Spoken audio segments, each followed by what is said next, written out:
I'm not in Lubbock right now, unfortunately.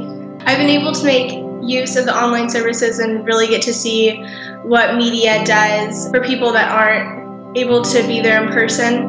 I'll listen to the podcast whenever I am driving to Lubbock, just to kind of, like I said, keep up with what the series that Bobby's going through. I'll listen to Paradigm Thursday nights typically. I'll go to work and then I'll go home for like 30 minutes and then I'll come back to the office and I'll study and then just watch Paradigm. So it's kind of become part of my routine. Then I got to listen to what John had to say and it made me feel whatever it was. I remember I just kind of like had one of those aha moments that I feel like I have every time I hear John or Bobby speak. It made me feel really selfish for whatever problems I thought I had for right in that moment. And it made my Friday better, and it made the fact that I wasn't able to go to Lubbock that weekend, it made me realize that that's not the end of the world. And I don't know, it just really helped me get through, I guess, get through that week.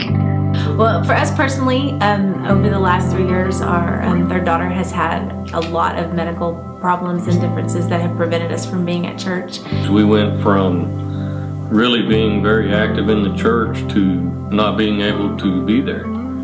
And we still turned on the computer every Sunday morning, and my wife and I and our daughter would sit there in the living room and look at the computer and watch the internet streaming service. And it became real to us one day when, they have the words on the bottom of the screen while the worship was going on, and we were doing like we always do, just sitting there watching with her.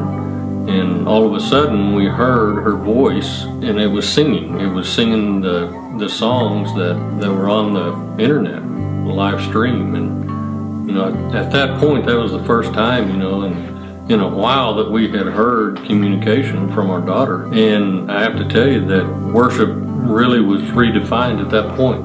I knew that she was praising her King, praising her Savior. It was getting through to her, and she was participating just like we were. That's when it became not just a media team, that's when it became a real ministry. That's how your giving makes a difference.